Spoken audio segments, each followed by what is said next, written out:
Yep. Inside, I want to kill myself. We are on an 0-7 run over the last 2 days. After tonight was just complete bullshit. So that's how I'm going to start off this show. Horrible Sunday, 1-5. I don't even know what to tell you about that. I just don't want to do this anymore. I have never seen anything like this, man. With the slump continuing, 2 straight losses, not a good day at all. 0-4. I just have not had a good season, man. What kind of slump that I'm on? The slump continues. I've reached a new peak, actually. I'm going to burn my Bruins hat, man. I don't know what is going on with the Bruins. March 8th, is that what it is? I don't even know. It's March 9th, I think. Who even knows, man? I don't know what day it is anymore. I don't even know what day it is anymore, man. Back with you after the worst day that I could possibly have. Back with you, as I always am. Until I die, at least. 0-2 yesterday, and yesterday did not go well for me. 0-5. The worst month that I've ever had in my 18 years doing this. I don't know what to even tell you about this anymore. Broke the slump yesterday as the slump discontinues. The slump continues. Somebody fucking kill me, please. I don't even know what I should do at this point other than potentially end it all. What's up, everybody? It's Toad back with you for Bettor Off Dead. Oh my god. I can't help but laugh at that intro, man, every time. This is Bettor Off Dead Thursday, July 24th, and it's one of those days where we have a very small board to deal with, and I'm not going to give out any plays today, man. So if you guys want to jump ship, go ahead, but I am still going to analyze all 5 baseball games today. 5, a whopping 5 baseball games today. I'll talk about WNBA briefly because I know everybody wants to hear about that, and everybody wants to hear about yesterday going 0-3, which I think was complete bullshit, or close to it. We had San Diego losing early on, and they, of course, out-hit Miami and still lost the game outright, which they certainly had chances to do something in that game. Maybe shouldn't have been a run line play on that one, but San Diego, I mean, they lost the game 3-2, and they out-hit Miami, I think, what was it, 7-4, 7-5, something like that. So it's like when you see that, more often than not, that team is at least going to win the game. Although, again, low-scoring, close game. Maybe it was a bad call. It was the weakest of the 3. The under in the Milwaukee-Seattle game, under first 5 innings, got completely derailed, even though both starting pitchers actually had decent pitching lines in the game. But Luis Castillo got blown up, sort of, for a bunch of runs because his fielding failed behind him. It was one error. Seattle made one error that led to 3 additional runs coming home, and that completely bombed the play. So that was great. If that hadn't happened, it would have at least been close. It would have had a shot to happen still, but that ruined the game. And then the A's as an underdog, I think that was the correct call. I mean, you're getting an underdog price. I gave it out as first 5 innings, full game. I thought was a decent way to go as well. And they potentially could have hit on either one of those. They were down 1-0 at the end of 5 and lost the game 2-1, and they out-hit their opponent as well. I think they out-hit. Let me actually look. I can bring it up, actually. Why not? Let's bring it up. The A's definitely had more hits than the Rangers did yesterday as well, and wound up losing the game. What did they out-hit them by? 7-4. Yeah, so 2 runs off of 4 hits for the Rangers, 1 run off of 7 hits for the A's. Again, a bit of an outlier. The A's certainly had their chances. So I'm not happy about that 0-3, and I'm not going to try to push anything because I don't really love any of the games today. And Thursday, I usually identify some spots in MLB because usually you have teams starting new series, which usually leads to some like situational spots that you can identify, and you could fade like teams returning home from road trips because I always talk about when a team returns home from a road trip, man, they tend to be a little bit distracted, and you want to look to go against that team more often than not.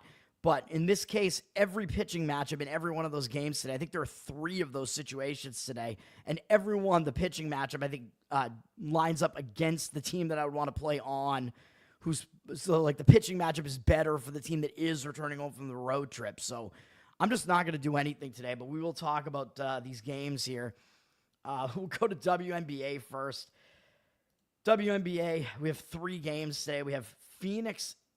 Oh, no, excuse me. LA at Connecticut. What am I saying? Connecticut, I believe, has not played since before the All-Star break. So Connecticut is definitely rested here. But is that an advantage or a disadvantage, especially for the team that's the worst team in the entire WNBA?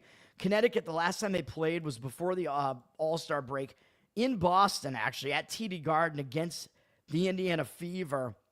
And I was actually going into Boston that night for, I think I saw Weird Al that night. But there were a ton of Indiana Fever and Caitlin Clark jerseys in Boston that night, man. Crazy to think about because Connecticut is like the New England WNBA team. Nope. There's real fever, man. There's real Caitlin Clark fever. She's been the best thing to happen to the WNBA, even though she didn't even play in that game. She's also not playing today, which I'll mention in a minute. But Connecticut has had a lot of time off, which may really help them because they went into the All-Star break with 3 straight losses, so it might help them kind of regroup and refocus. But then on the other hand, even though LA did play a game after the All-Star break and they actually beat a revenge spot, I had mentioned I thought Washington was going to come out and play in that game because LA had beaten Washington going into the All-Star break. I thought it was a nice revenge spot for Washington. That did not happen. LA won again, but LA might have a little bit of an advantage over Connecticut here because they at least did play a game and got a game under their belt. Although they are traveling up from Washington, Connecticut. Connecticut does have more rest, but again, could turn into rust. Connecticut is a bad team. The line has moved a little bit on LA, up from 5.5 to 6. In a way, I do think LA is actually better than the record would indicate, so you do have that as a factor as well. They've had a pretty difficult schedule, so their below 500 record may actually be not totally indicative of what they actually are. David, what's up, man? Thanks for hanging out. Good to see you again. Yeah, so, I mean, I don't really have too many thoughts on that game, but there you go. The one actual interesting game that we have for WNBA, what's up? Hard RR, what's up, man? BK guy, as sometimes I call you. Vegas, Indiana is probably the best game on the board tonight, but the problem with that is that Caitlin Clark is still hurt. She's not playing in this game. She's supposed to come back, I think, in the next game after this, but she's not playing. Both of these teams did play after the All-Star break. Indiana, without Caitlin Clark, I think on both ends of the All-Star break, lost to the New York Liberty both games. New York Liberty, they're the best team in the East. They're one of the best teams in the WNBA, so, I mean, there's not much shame in losing to them. Vegas is coming off a game against Atlanta where they actually beat Atlanta, beat them down pretty well, actually, which was in Vegas. And now Vegas is starting a road trip, although that is still a decent amount of travel going from Vegas to Indiana. Now, you got to think that Vegas is going to be focused here, though, because not only are they starting a road trip, but last time they played Indiana, this game was also without Caitlin Clark. Vegas went to Indiana, so that was in this building. Indiana them 81-54 without Caitlin Clark. It was one of the most embarrassing losses for Vegas that they've had all season. So I think they're going to remember that. So I actually think Vegas is going to show up in this game. So I would have a slight lean to Vegas here for that reason. I mean, that game, whoops, I clicked on the wrong game. That game was a complete outlier, dude. If you look at the percentages in this game, and I believe, Asia Wilson did play in this game. I thought she might have been out. So the Aces actually had basically their full lineup, and they had one of their worst games ever. But look at the percentages in this game, man. Indiana shot 49.2% from the field, which is a bit of an outlier, a bit high. Vegas, 26.2% from the field, man. That is unbelievably low. That might be the lowest shooting percentage you'll see in a game from any WNBA team like all year. So this game, I think, was an outlier, and once it got out of hand, I think it was just a complete throwaway by the end of it. So I do think Vegas shows up with some fever in this game against the Fever, and the line is moving on Vegas, up from 1.5 to 1.5 with juice. I do agree with that, and in that previous game where Indiana smoked Vegas, Indiana, I thought, was actually kind of in a bad spot because they had just won the Commissioner's Cup as well, I believe, but they just still remained focused in that game. But in that game, Vegas was a 4.5-point favorite, and now they're only a 1.5-point favorite in this game, headed towards 2. But I think you're also getting line value with the Aces for that reason, man. And people might just look at the records and think, well, the Aces, both teams are like right around 500, so why wouldn't you take the Fever as the home underdog, right? Even though people probably know Caitlin Clark is out, but no real serious injuries for the Aces in this one. So that line, again, based on the fact that it was 4.5 last time, which maybe was a little bit too high, I do think there is some line value on Vegas in that game too. So that is probably the the best look in the WNBA today. Thoughts on Clark being a trans industry plant in order to make conservatives like a trans person. I can tell you for a fact that that is not true because there was a certain video that leaked online of Caitlin Clark in a compromising position that was tweeted out by Antonio Brown, which Caitlin Clark got really pissed about. Somebody, I think one of her friends or whatever was like playing a prank on her and basically filmed her in the shower, like very briefly, but you could like see her naked. And I will tell you, she does not have a penis. So I think that theory is not accurate. Gonna bang her? No. I don't know if you could find them. Antonio Brown tweeted it out, man. That's how I saw it, but I think it's like long gone, so I don't know. Like I follow him and he tweets out some wild crap, man.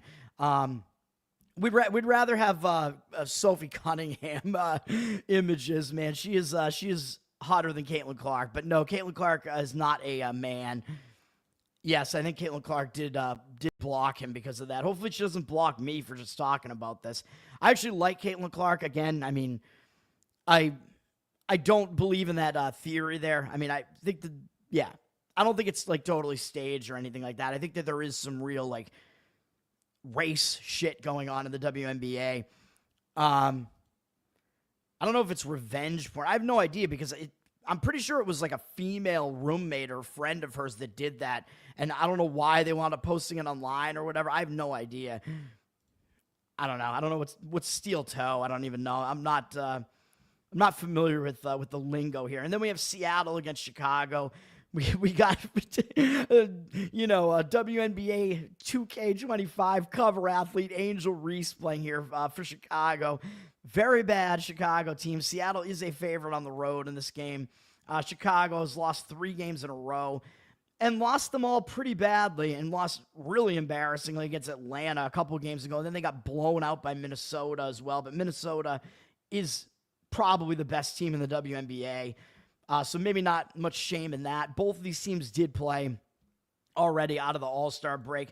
Seattle is certainly the better of the two teams, and I think Seattle will be in their own embarrassed mood here because they just had a horrific game against Dallas, who is one of the worst teams in the WNBA, possibly still the worst team in the Western Conference. I would say that they are.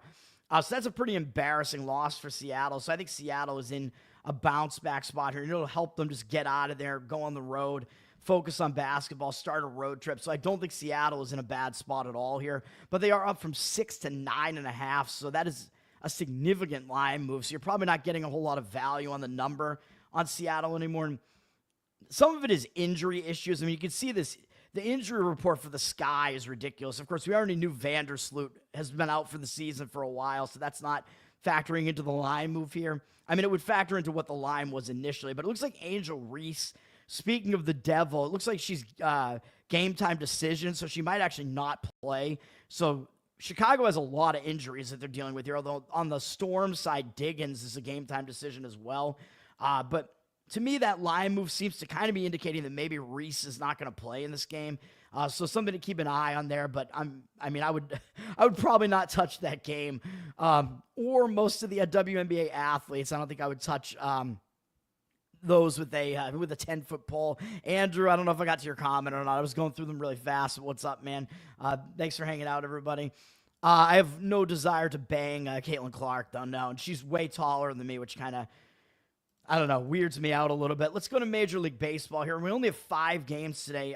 4 of them involve new series beginning. One involves the continuation of a series. Baltimore at Cleveland is in the afternoon. This is the 4th game of a 4-game series. Cleveland is on the verge of a sweep, and Cleveland does have Kansas City up next, and Kansas City is 2 games behind them in the standings. So Cleveland, after they've basically dominated Baltimore in this series here, it is possible that Cleveland overlooks Baltimore for this series finale here with Kansas City up starting tomorrow for the weekend series.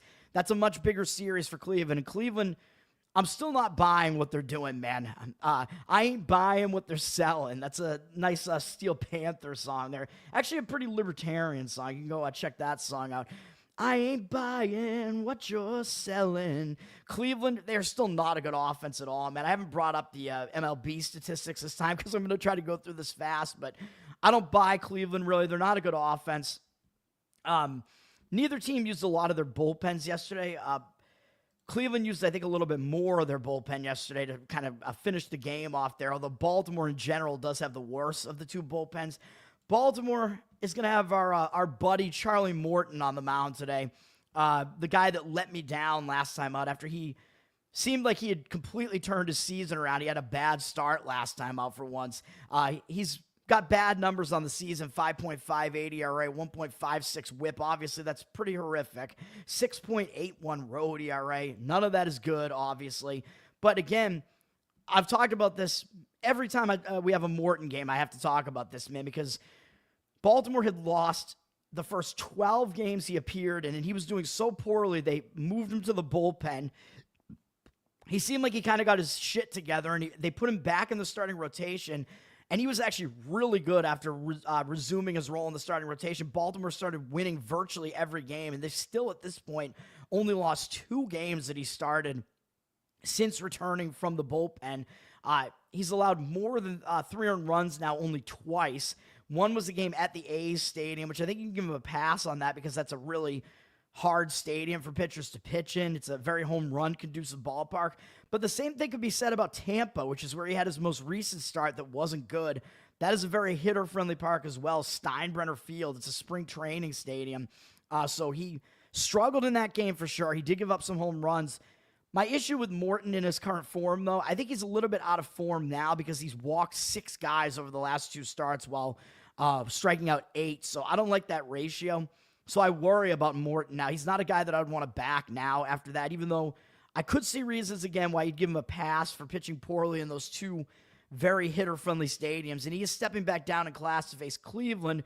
Not a very good offense. He has okay numbers against Cleveland in his history, 54 at-bats against them, 14-6 strikeout walk ratio. He has allowed some power to them, the 3 home runs, but 2 of them are Santana. So if he's able to pitch around Santana, the rest of Cleveland's hitters are not very good. Maybe he can stop Santana's evil ways. Charlie Morton against Cleveland has held him to a 241 batting average, but a somewhat high 798 OPS because Cleveland does have those power numbers against him. So his numbers are okay. He's going up against Logan Allen. Okay against Cleveland, I should say. Logan Allen, I mean, he's not a pitcher that I trust either. 4.06 ERA, 1.38 whip. He's been exactly the same ERA-wise, home and away, which a rarity there. He's been pitching okay as far as his ERA. I mean, this month he has a 3.12 ERA, which is good.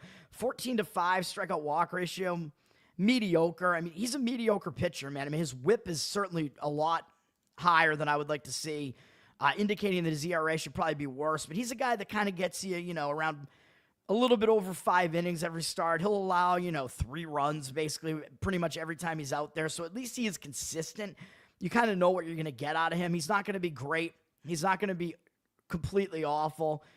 Pretty much consistency, at least, out of Allen. His numbers against Baltimore are not good, though. In 21 at-bats, it is a small sample size, but 6-5 strikeout walk ratio, not good. Cowser and Henderson each have a home run off him.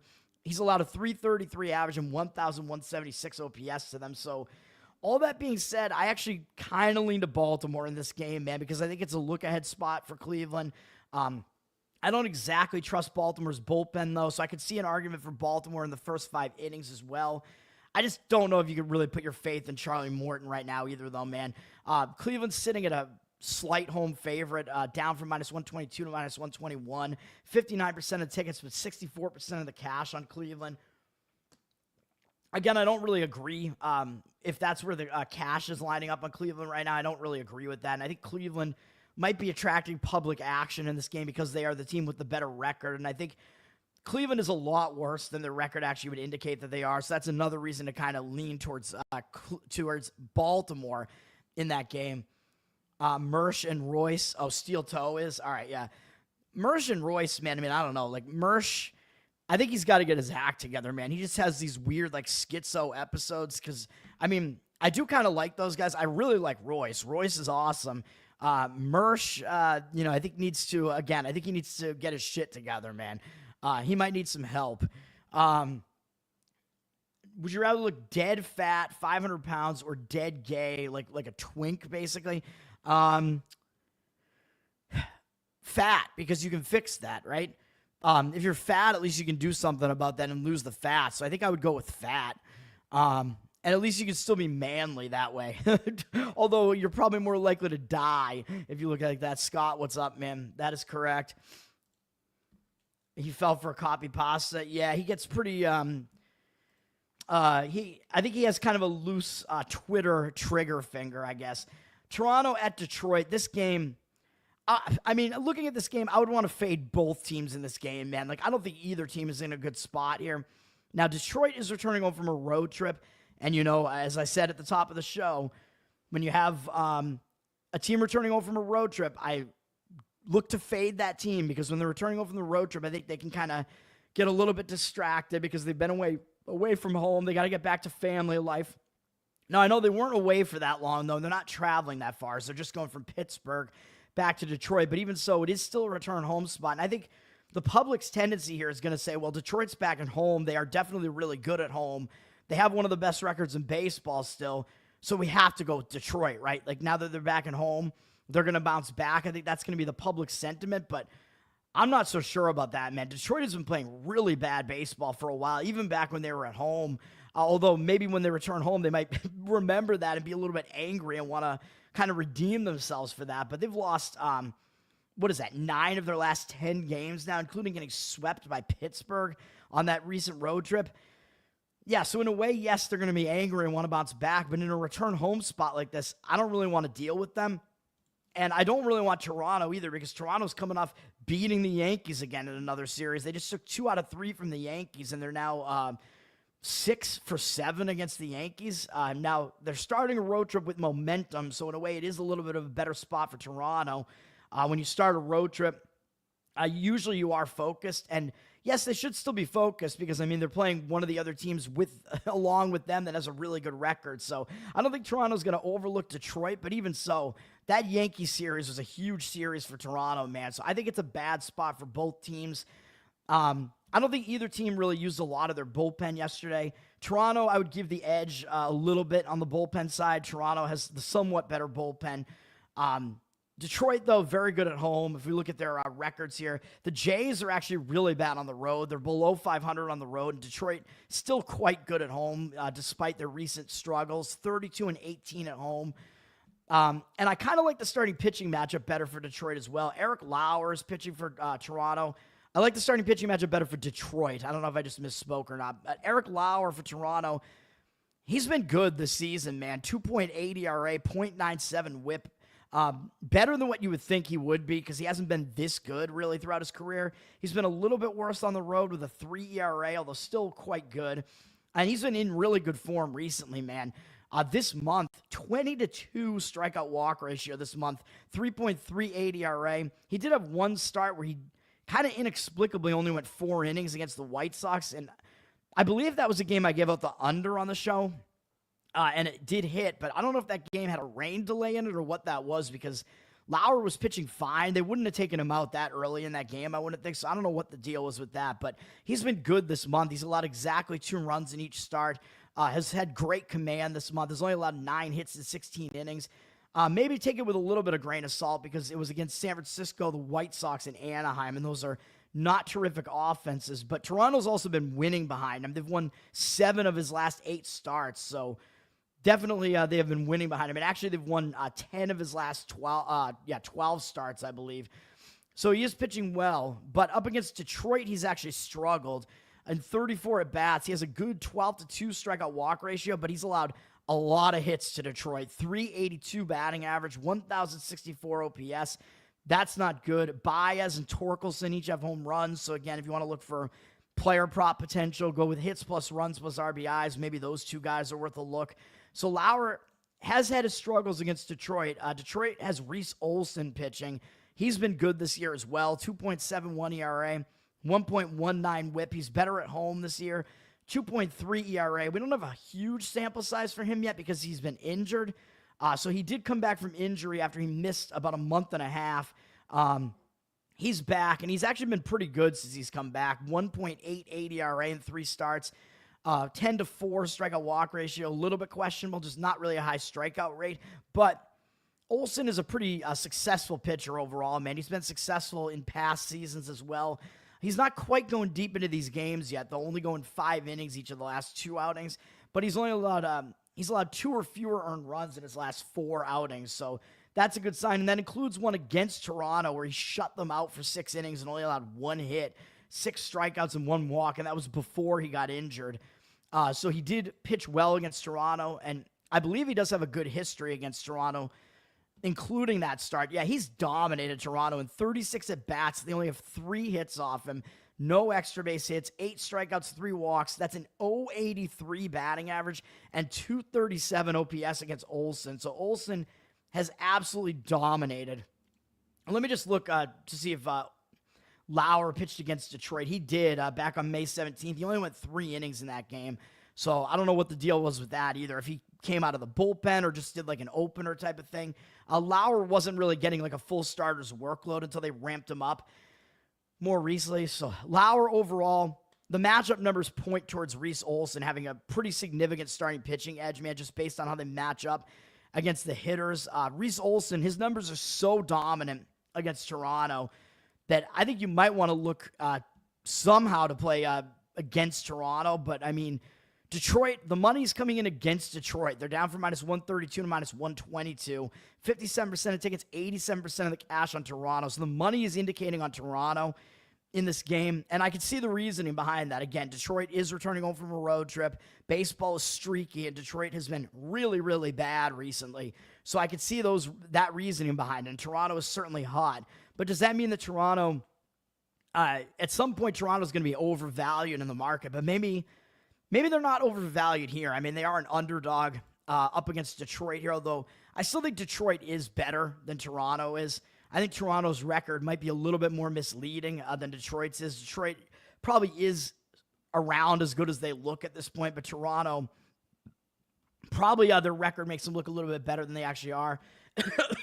So I would lean to Detroit in this game, at least in the first 5 innings with the starting pitching matchup, but maybe the best way to go about this is to go with Toronto to go under their team total, because I think maybe their bats might be a little bit unfocused after the big series against the Yankees, and Reese Olson just dominates them hard, which that sounds very, it sounds sexual. Yeah, it sounds very homo, but yeah, I would probably do something like that in that game if I was going to play this game. Yeah, I don't know what the deal is, man. Mersch and Royce, I mean, their show is good. I mean, they were funny at Bro Grove, too, their show. I liked their show at Bro Grove when they were there 2 Bro Groves ago. That's a hard statement to say, by the way. It's a tongue twister. Mersch pointed a gun at you. I would not take that risk, man. That's crazy. Or do you mean metaphorically on Twitter? I don't know. San Diego at St. Louis. San Diego is, what are they, continuing a road trip? Yeah, so they're actually having to go from Miami to St. Louis, so not exactly a great travel spot for San Diego. San Diego did kind of save some of their bullpen yesterday, though, so they didn't use their better relievers, so San Diego does have the better bullpen in this matchup. St. Louis is returning home from a road trip. As I said, we have a lot of teams returning home from road trips. I actually think all 4 of these teams, Detroit, St. Louis, Houston, and LA, Anaheim, are all returning home from road trips. St. Louis is returning from going to Arizona and Colorado, so they're actually coming in out of elevation as well. And hey, I actually got Colorado right yesterday. I mentioned that as a lean on the show yesterday and didn't give it out as a play, so isn't that nice? I told you that I actually didn't mind Tanner Gordon. I didn't like Palante. Now, St. Louis did not use that much of their bullpen yesterday. Yes, they should be embarrassed the way that they played against Colorado, but I just think St. Louis is not as good as their record would indicate at this point, man. I think St. Louis, they're starting to decline, and I think it's been a predictable decline for them. And in a return home spot like this, again, the distractions that come in with returning back to family life, I don't really want anything to do with them. I don't know that I want anything to do with San Diego either, though. And Yu Darvish is pitching for San Diego here. He's going to be very hard to predict right now, man. I mean, he's an older pitcher now. He's just coming back from injury. He's only made 2 starts so far this season. or 3 maybe. Maybe it's been 3 now, but he hasn't been good. He has a 6.08 ERA and 1.5 whip over those 3 starts. That's not good. A little bit better on the road, 5.4 ERA. I mean, yes, I expect him to kind of return to form and do better than this. I mean, he was better than this, of course, last year and throughout his career, but he has not found himself yet, man. He's only gone at most 5 innings in any of his starts. 8 to 7 strikeout walk ratio, not good either.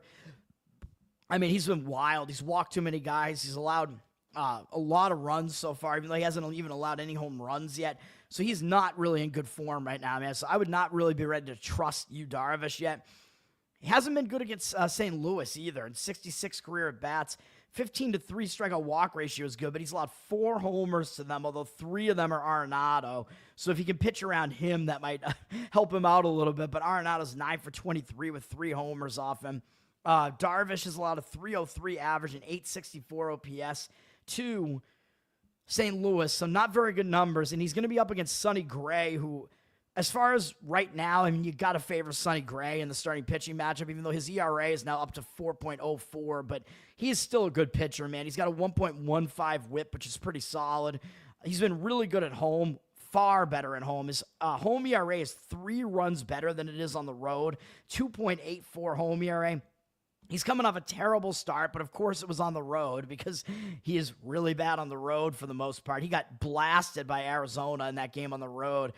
So his current form doesn't look like it's good, but I would push back on that, and I would be more willing to say that was a bit of an outlier because that's a difficult offense to face. It's a difficult stadium to pitch in with Arizona. He got lit up in the game, but he still did have control with 5 strikeouts, no walks. His control has been really good this month, 22 to 2 strikeout walk ratio, 25 to 3 last month. So his control has been there this entire time, man. I mean, that's across that entire span, that's a 47 to 5 strikeout walk ratio. That's an elite strikeout walk ratio. So he is still pitching well overall, man. Up against, who do we have here? San Diego. I think his numbers are actually not good against San Diego. In 98 at-bats, he's been mediocre against them. 26 to 4 strikeout walk ratio is good. Machado specifically does a lot of damage to him. 11 for 32 with 2 home runs and a couple of doubles, a couple of walks. So again, some player prop potential there. But overall, he's held San Diego to a 276 average, 763 OPS. So I would lean towards Sonny Gray in the starting pitching matchup, and the money is actually coming in that way, despite St. Louis returning home from a road trip.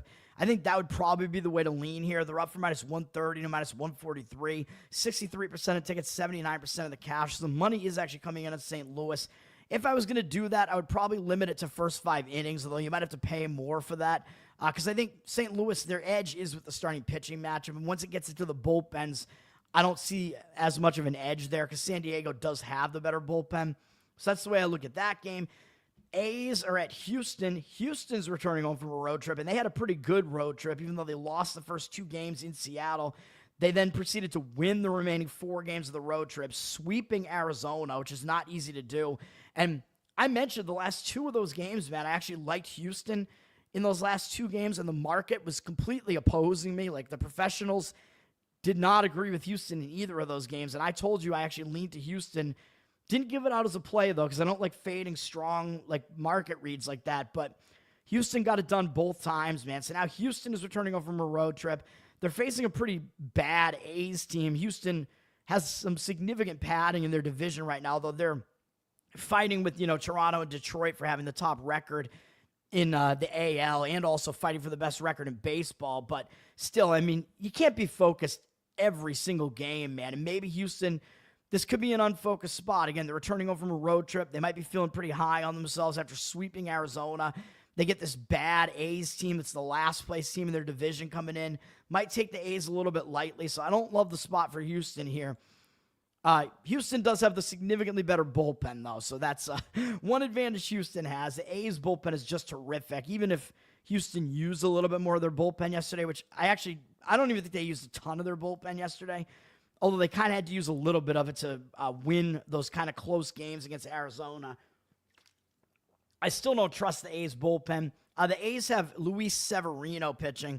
His numbers overall are pretty bad, 5.1 ERA, 1.39 whip, but he's been way better on the road. He's been terrible at that A's AAA stadium that they're playing in. He's been way better on the road with a 3.1 road ERA, so he's actually been pretty respectable on the road. This month, it's been kind of a mixed bag. I mean, he's only gone 5 or fewer innings in his last 6 starts at this point, which is not really that good of a sign. He's allowed 5 or more in runs in 3 of those starts, although 2 of those starts are on the road. This month, he did have he had a couple of decent starts his last couple of times out with an 11-4 strikeout walk ratio, which is not too bad, and allowed 2 and 1 earned run in those 2 starts, with one of them being on the road, one of them being at home, against Toronto, though that still wasn't the greatest start for him. Severino up against Houston, though I believe he does not do well against Houston.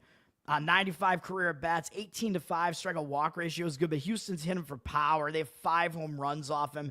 Yainer Diaz is 4 for 10 with 2 home runs off him. Altuve 13 for 43 with a home run, so he struggled against some of these good Houston bats. 295 batting average overall for Houston off him, and 804 OPS, so even though Houston's in a bad spot, Severino is definitely a lot better on the road. I don't know if we can back him in this spot against this offense, but I still think you got to give him an edge over George Costanza here. Jason Alexander is pitching for Houston. I don't even know what is going to happen with Alexander. I mean, you're probably going to get Houston's bullpen getting involved in this game early. I mean, Alexander is not really a starter. 8.4 ERA this year, 1.8 whip. I mean, that's bad stuff.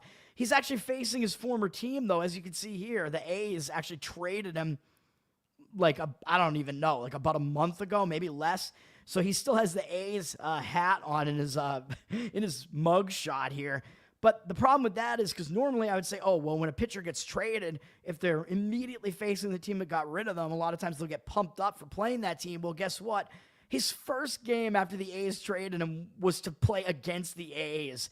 And he actually pitched pretty well in that game, and Houston won.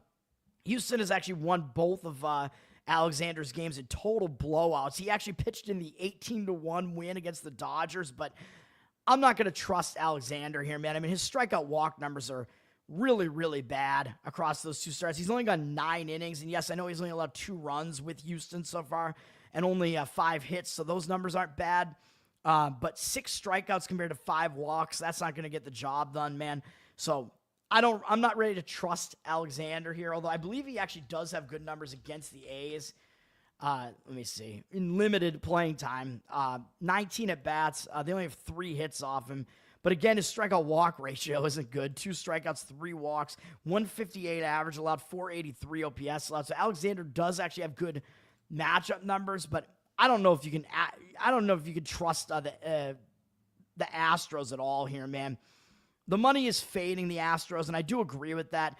I think out of all these games, maybe the strongest lean is towards the A's here, but the A's have let me down repeatedly, man, twice in the last series, so I don't know, but at least with the A's, I mean, yes, they're in the middle of a road trip, but their travel is actually less than Houston because the A's are already in Texas. They were just in Arlington, Texas, so they're only traveling down from Arlington to Houston. 69% of tickets are on Houston. Obviously, Houston's going to be the public team here, especially with people looking and seeing Severino's numbers are not good. Only 55% of the cash on Houston, though, and Houston's down from -125 to -122.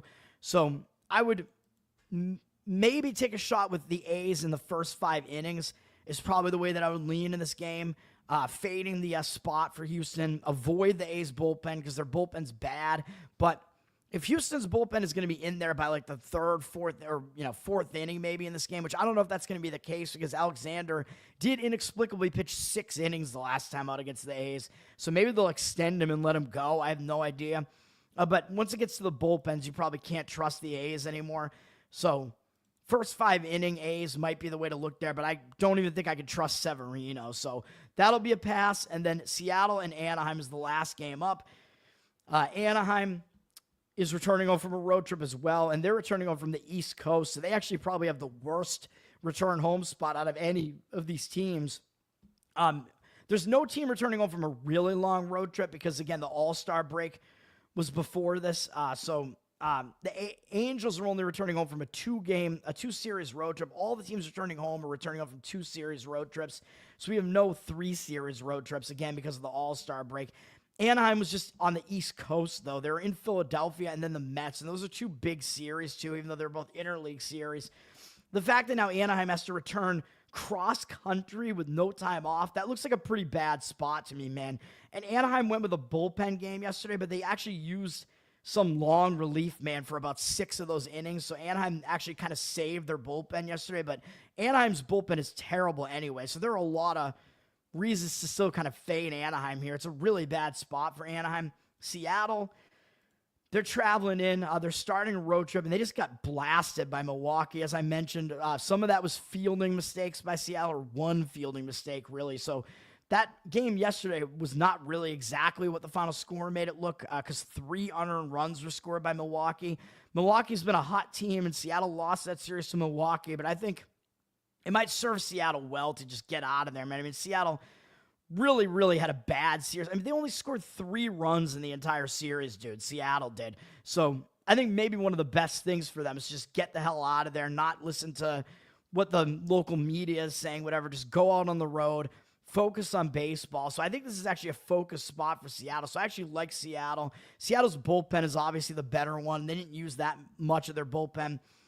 It's almost like I'm talking myself into a play on Seattle here, but can we trust Logan Evans? I don't really know, man. He's going to be pitching for Seattle. He's a young guy with a decent amount of upside. 3.81 ERA this year is not that bad. 1.42 whip is not a good whip, though. Hard RR. What is this, Tower Gang now? Is this the mailbag? Comed on or in? Obviously on, right? I mean, it's easier to get rid of it. And if you could pick the spot, just do it on my, what would be the best spot? Like the least disgusting spot to have that happen?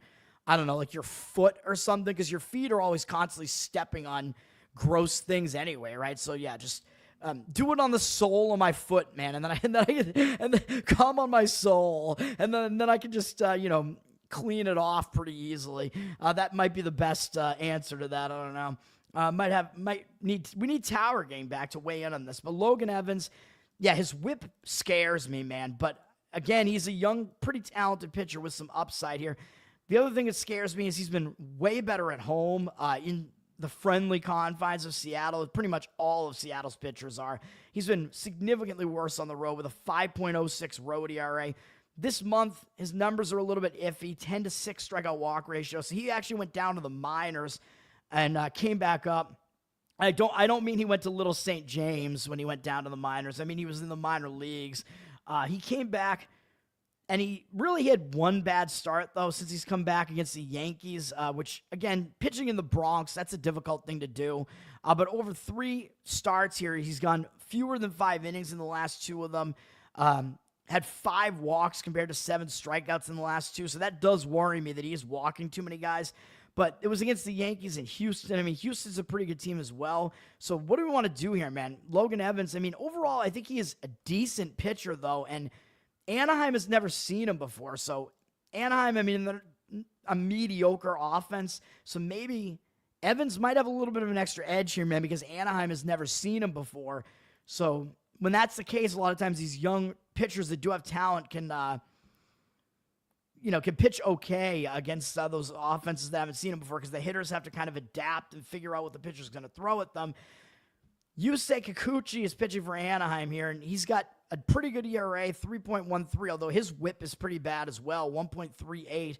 So both starting pitchers have bad whips. Kikuchi, though, has the advantage of the splits here. He's been a lot better at home, 1.98 ERA at home.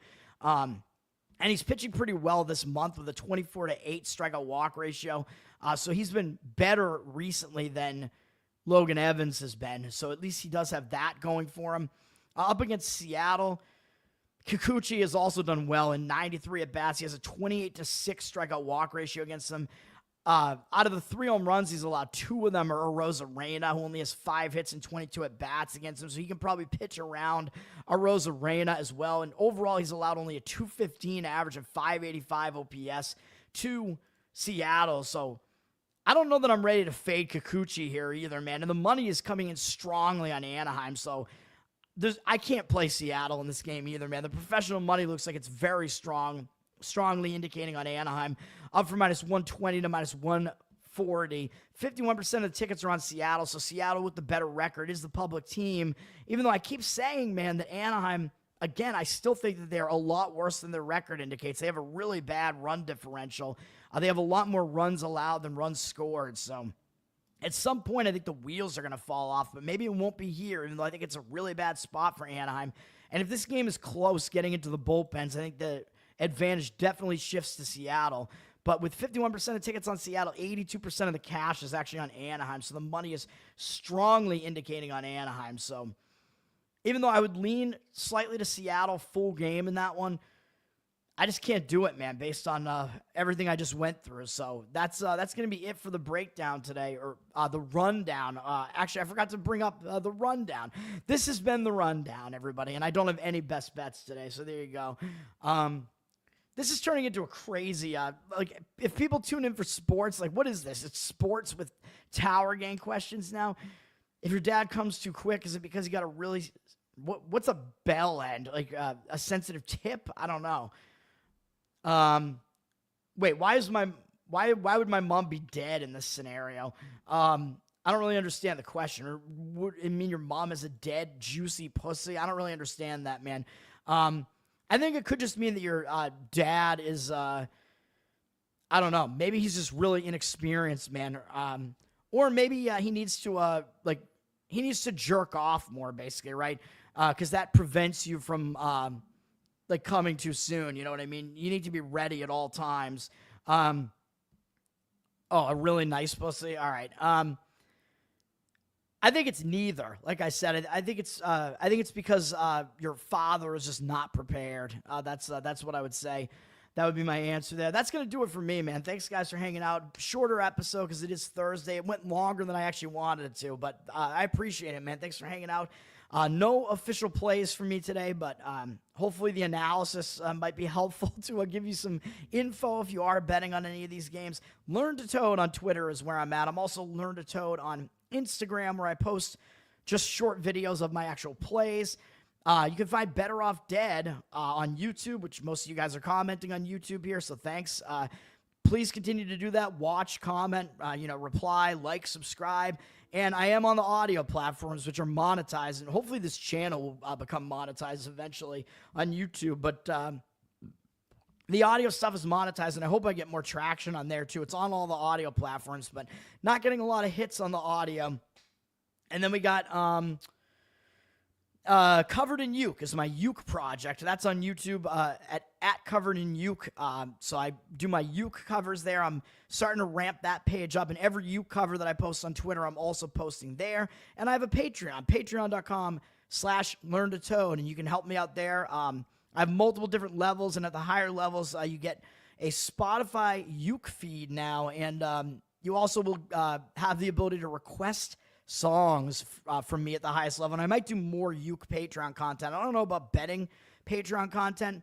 Maybe I'll do some extra betting streams too. But yeah, I'll probably do some maybe Patreon like uke streams or something. I don't know. I got to figure it out, and maybe have a Toad Telegram, a Toadogram that people can join as well. So I got to get all that figured out. But check it all out. Thanks everybody for hanging out, and have a good Thursday, everybody, and peace.